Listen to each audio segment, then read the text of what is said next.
세련된 공격자. 1857년 말 오하이오주 클리블랜드에 살던 28살의 영국인 청년 모리스 B. 클라크는 젊은 나이에 인생의 중요한 결단을 내렸다.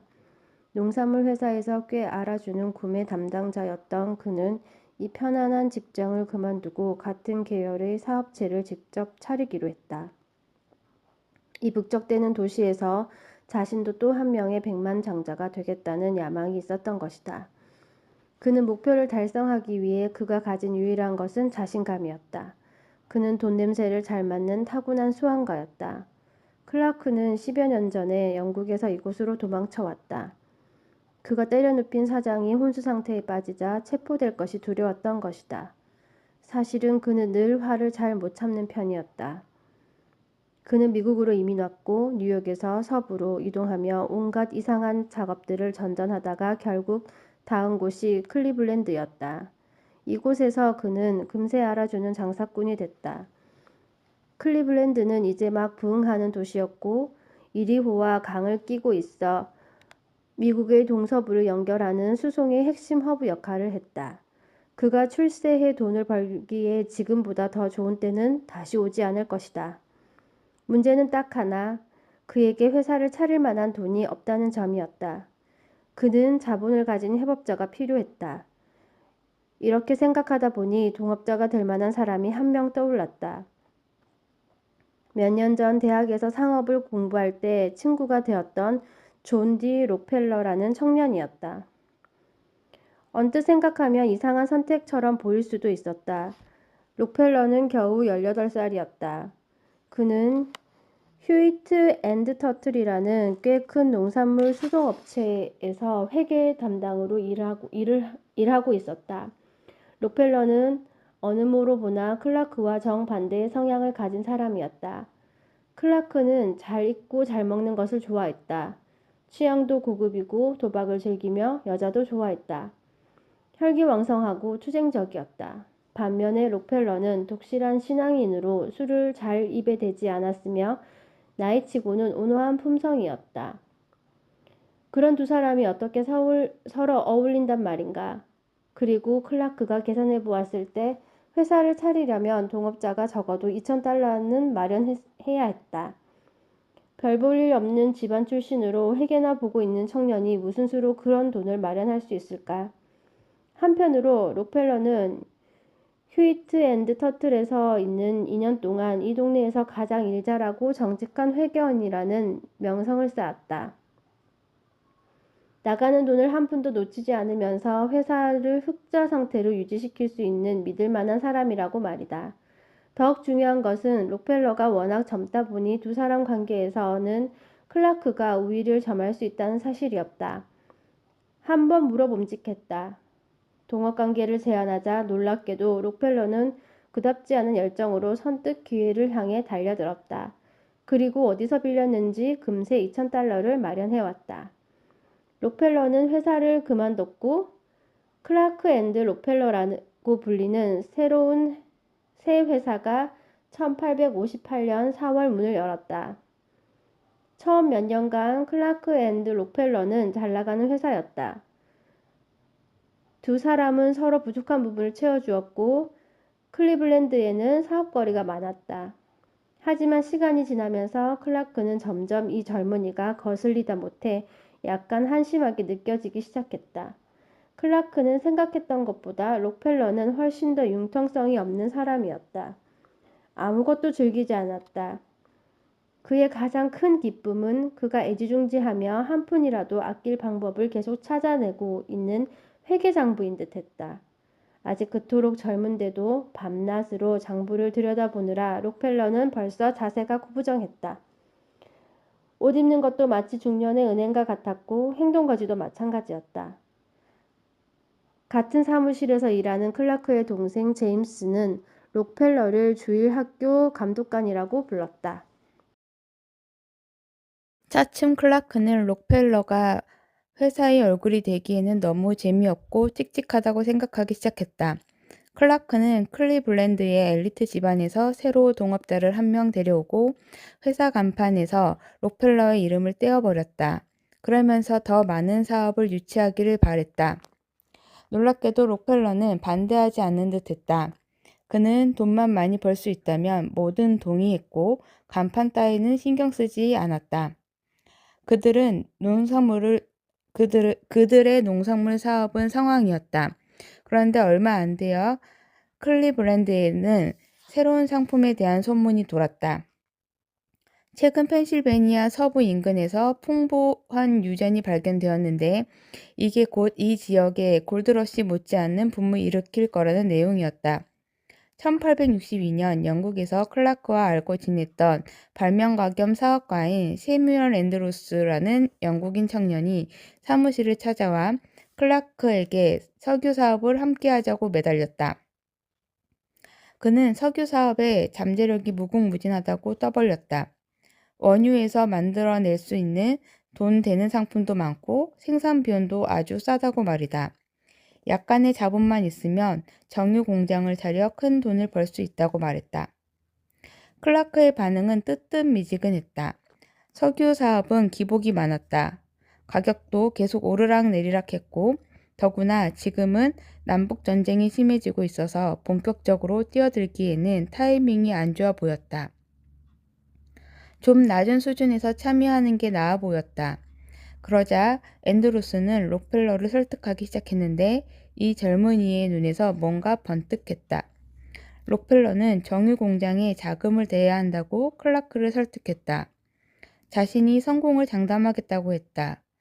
클라크는 록펠러가 뭔가에 관해 이렇게까지 열정적인 모습은 처음 보았다. 그렇다면 뭔가 의미가 있을지도 몰랐다. 결국 클라크는 두 젊은이의 패기에 넘어갔다. 1863년 세 사람은 앤드루스 클라크 앤 컴퍼니라는 새로운 정유회사를 만들었다. 그의 클리블랜드에는 정유 공장이 20개 정도 우후죽순 생겨났다. 경쟁이 치열했다. 클라크는 록펠러가 열심히 뛰는 모습을 지켜보는 게 재미있었다. 록펠러는 정유 공장을 몇 시간이고 떠나지 않으며 바닥을 쓸고 기계를 닫고 석유통을 내가고 자재를 쌓았다. 마치 연애에 빠진 사람 같았다. 그는 어떻게 하면 정유 공장을 더 효율적으로 만들어서 더 많은 돈을 짜낼까 고민하느라 한밤중까지 일하기 일쑤였다. 정유 공장은 이내 이들 회사의 주요 이윤 창출원이 됐고 클라크는 함께 자금을 대기로 결정한 일이 기쁠 수밖에 없었다. 그러나 록펠러는 석유에 집착하기 시작했다. 그는 클라크에게 사업 확장에 관한 새로운 아이디어를 계속해서 쏟아냈다. 당시에는 석유 가격이 그 어느 때보다 더 요동치고 있었는데 말이다. 클라크는 좀 천천히 가자고 했다. 그는 석유 업계의 혼란이 불안했다. 클라크는 점점 짜증을 감추기 어려워졌다.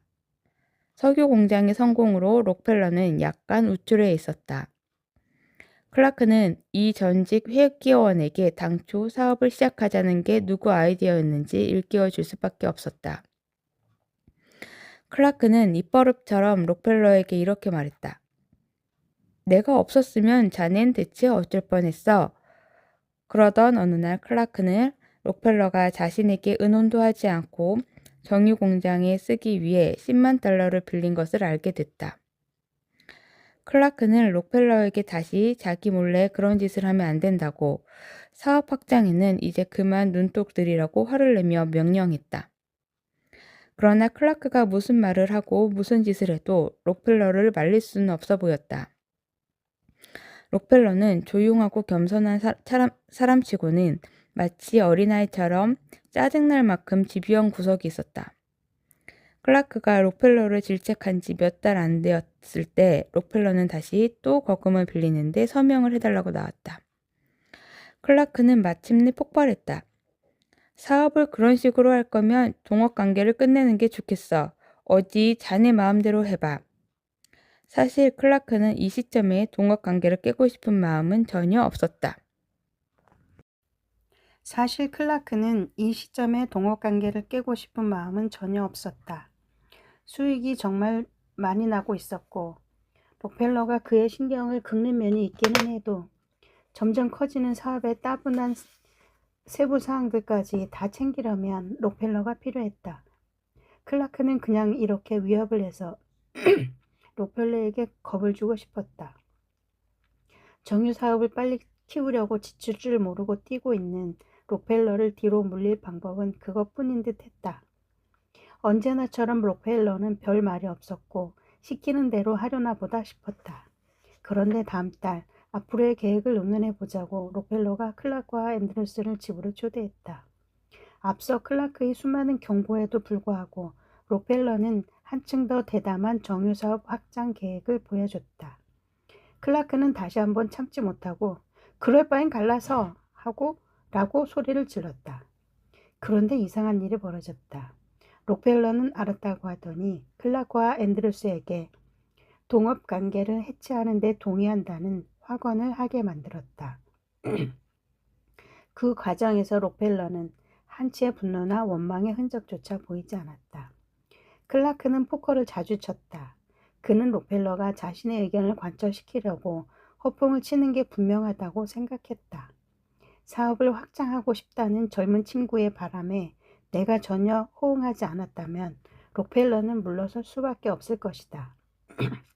그가 이 사업을 혼자서 할 수는 없다.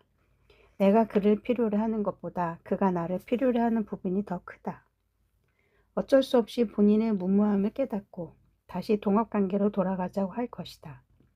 그러면서 겸손을 배울 것이다. 그러면 나는 조건을 내걸고 록펠러가 따라오게 만들어야지. 그러나 놀랍게도 다음날 클라크는 지역 신문에서 본인의 회사가 해체한다는 소식을 읽었다. 록펠러가 직접 낸 안내문이었다. 그날 오후 클라크가 따지고 들자 록펠러는 차분하게 자신은 전날 그들이 동의한 사항을 이행하고 있을 뿐이라고 답했다. 회사는 처음부터 클라크의 아이디어였고 자신은 클라크가 옳다고 생각한다고 말이다. 그는 경매를 열어서 가장 높은 가격을 제시하는 사람에게 회사를 팔자고 했다. 덤덤하게 사업적인 태도로 말하는 것이 오히려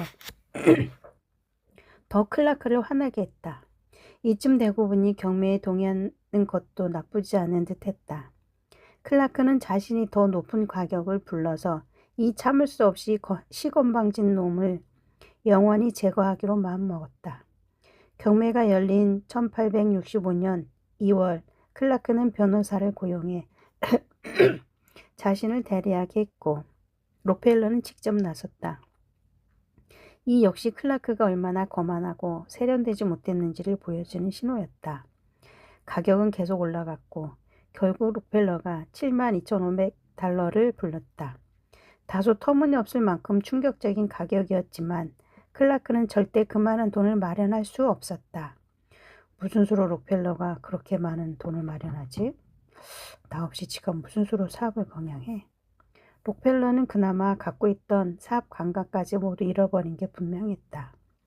그 정도 금액을 기꺼이 준다면 그에게 그만한 자금이 있다고 갖고 가라지. 매각 결과 록펠러는 정유소를 갖게 됐지만 농산물 사업은 아무 보상 없이 포기해야 했다. 클라크는 대만족이었다. 다만 앤드루스가 그대로 동업자로 남아 록펠러와 함께하기로 한 점이 마음에 걸렸다. 그러나 몇 달 후 모리스 클라크는 무슨 일이 있었던 것인지 이 일을 재평가해 해보게 됐다. 어쩐지 록펠러가 이 일을 몇 달간 어쩌면 1년 이상 계획해왔다는 불편한 기분이 들었다. 록펠러는 은행가들의 환심을 사서 경매가 열리기 한참 전에 이미 은행 대출을 확보해둔 게 분명했다. 그렇지 않고서야 그런 거액을 감당할 수 있을 리가 없었다. 그는 또 앤드루스도 미리 자기 편으로 확보해둔 게 틀림없었다. 정유수가 본인 것이 되던 날 록펠러의 흡족한 미소가 떠올랐다. 술도 안 마신 젊은이가 그렇게까지 뿌듯한 표정을 짓는 것은 한 번도 본 적이 없었다. 그 조용하고 멍청한 표정은 그냥 연기였던 건가? 이 일을 기점으로 해를 거듭할수록 어마어마한 부를 축적해가는 록펠러를 보면서 클라크는 자신이 당했다는 생각이 들 수밖에 없었다. 그는 저명한 집안 출신으로 이 도시를 세운 설립자 중 한 명도 그 집안 사람이었다. 그는 에일 대학교를 다녔고 남북 전쟁에서 훈장을 받은 영웅이었다. 전쟁이 끝난 후 차린 몇 개의 회사도 성공적이었다. 그는 백만장자의 거리라고 부르는 시내 유클리드 에버뉴에 아주 근사한 저택도 보유하고 있었다. 하지만 그에게는 더 큰 야망이 있었는데 정계로 진출할까 하는 고민이 그것이었다. 그는 자신이 대통령감이라고 생각했다. 번창하고 있던 그 사업 중 하나가 이 도시에서 두 번째로 큰 정유소였다. 그런데 1871년 말 페이는 이상한 루머를 들었다. 몇몇 정유소 주인과 가장 큰 철도회사가 계약 같은 것을 맺는다는 소문이었다. 철도회사는 이 비밀 조직에 합류한 특정 정유회사의 운송비를 깎아주고 그 대가로 정유사는 어느 정도의 운송 물량을 확보해준다는 내용이었다. 이 조직에 들어가지 못한 회사들은 오히려 비싼 운송비를 감당해야 하고 사업이 어려워지거나 불가능해질 수도 있었다. 이 계약의 배후에 있는 큰 정유사 주인 중 유일하게 클린블랜드에 있는 사람이 다름 아닌 록펠러로 보였다. 록펠러는 사업을 확장해 클린블랜드에 정유 공장 2개를 가지고 있었고 회사 이름을 스탠더드 오일로 바꿨다. 스탠더드 오일은 이제 미국에서 가장 큰 정유 회사였다. 하지만 경쟁은 치열해서 클린블랜드에만 해도 스탠드 오일의 정유 공장을 비롯해 29개의 정유 공장이 있었다. 정유 사업이 이렇게 호황을 타기 때문에 유클리드 에버뉴에 저택을 짓는 백만장자도 계속 늘어나고 있었다. 그러나 만약 록펠러가 새로 생긴 이 조직의 가입 자격을 제한한다면 경쟁자들에게 상당한 타격을 줄 수 있었다. 이렇게 루머가 한참 무성하던 때에 록펠러는 페인에게 그리블랜드의 한 은행에서 조용히 만나자고 했다. 페인은 록펠러를 잘 알았다. 두 사람은 2주 간격으로 태어났고 같은 고등학교를 다녔으며 유클린드 에버뉴에서 집근 거리에 살았다. 페인은 록펠러의 사업 수완을 높이 샀으나 그를 두려워했다. 록펠러는 뭘 해도 절대 손해보지 않을 그런 사람이었다. 누가 마차를 타고 자기 옆을 쌩하니 지나가면 록펠러는 본인의 말에 채찍을 휘둘러 마차를 따라잡을 사람이었다. 두 사람은 같은 교회를 다녔다. 페이는 록펠러가 높은 원칙을 가진 사람이라는 것을 알고 있었지만 뭔가 미스터리하고 비밀스럽기도 했다. 회의에서 록펠러는 페인에게 다음과 같이 털어놓았다. 이 비밀 조직의 존재에 관해 외부인에게 말하는 것은 페인이 처음이다. 이 조직의 이름은 SIC라고 한다. 록펠러는 SIC라는 아이디어를 처음 낸 것은 철도회사들이 본인들의 이윤을 늘리기 위해서였고 자신은 이 계약을 동의하는 수밖에 달리 선택이 없다고 주장했다. 그는 SIC에 가입하라고 페인을 부르는 것은 아니었다. 대신 록펠러는 페인의 정유 공장을 아주 좋은 가격에 사겠다고 제안했다. 그리고 페인에게는 스탠더드 오일의 주식을 두둑히 챙겨주어 큰 돈을 벌게 해주겠다고 했다. 그러면서 근사한 직책명을 붙여서 그를 고위 경영자로 회사에 들이겠다고 했다. 이렇게 하면 스탠더드 오일과 경쟁하는 것보다 훨씬 더 많은 돈을 벌게 될 거라고 했다. 록펠러는 이야기를 하는 내내 아주 정중했다. 그는 사업을 계속 확장할 예정이었다. 그런데 석유업계는 지금 무정부 상태에 가까워 질서가 꼭 필요했다. 록펠러는 본인이 그 질서를 잡아볼 요량이었다. 말하자면 이건 록펠러의 십자군 전쟁 같은 것인데 그는 지금 페인에게 스탠더드 오일 내부에서 함께 전쟁을 치르자고 이야기하는 것이었다. 록펠러가 펼쳐놓은 이야기는 아주 설득력이 있었다. 하지만 페인은 망설였다. 정유업이라는 예측 못할 사업을 운영하면서 페인도 때때로 화가 치밀었다. 하지만 정육공장을 팔겠다는 생각은 해본 적이 없었다. 너무 갑작스러웠다. 페인이 주저하는 것을 눈치챈 록펠러는 아주 딱하다는 표정으로 페인에게 스탠더드 오일의 장부를 확인하게 해주겠다고 했다. 저항해봤자 소용없음을 알려주기 위해서였다. 페인은 차마 그런 기회를 거절할 수 없었다. 표면적으로 우리 주위 사람들은 너무나 공손하고 교양 있게 보인다. 그러나 가면 뒤에서는 누구나 어쩔 수 없이 좌절을 견디고 있다. 사람들은 남에게 영향력을 행사하고 싶고 상황을 좌지우지할 수 있는 힘을 갖고 싶은 욕구가 있다. 노력이 중단당했다고 느끼면 남을 조종해서라도 자기 뜻을 관철하려고 해서 우리를 깜짝 놀라게 한다. 그리고 권력에 대한 욕구, 그에 대한 조바심이 남보다 큰 사람들이 있다.